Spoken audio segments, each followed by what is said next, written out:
Salut à tous, j'ose croire que cette vidéo vous trouve en parfaite santé. Aujourd'hui, on va voir la différence qui existe entre homicide involontaire, meurtre et assassinat, dans un français simple.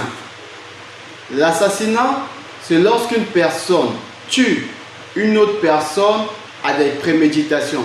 Ça veut dire que il y a planification et une personne planifie un plan afin de tuer une autre personne.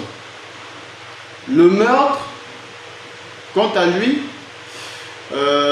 lorsqu'il s'agit de meurtre, il n'y a pas la préméditation, c'est aussi le fait de tuer une personne. Mais sauf que dans le meurtre, il n'y a pas la préméditation. Ça veut dire qu'une personne donne la mort à une autre personne sous l'effet de la colère.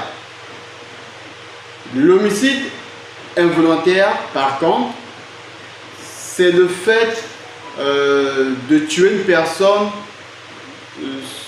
sans avoir l'intention de tuer la personne. On peut tuer une personne par négligence.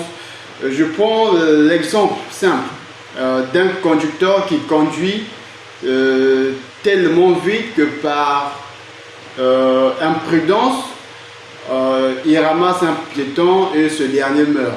Là, il y a homicide involontaire. Et une petite précision avant de finir.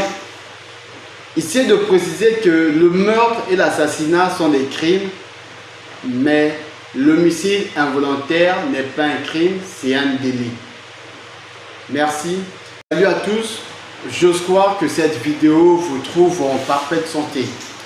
Aujourd'hui, on va voir la différence qui existe entre homicide involontaire, meurtre et assassinat, dans un français simple.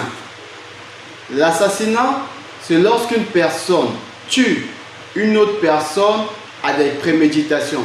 Ça veut dire qu'il y a planification et une personne planifie un plan afin de tuer une autre personne. Le meurtre, quant à lui, lorsqu'il s'agit de meurtre, il n'y a pas la préméditation, c'est aussi le fait de tuer une personne. Sauf que dans le meurtre, il n'y a pas la préméditation. Ça veut dire qu'une personne donne la mort à une autre personne sous l'effet de la colère. L'homicide involontaire, par contre, c'est le fait de tuer une personne sans avoir l'intention de tuer la personne.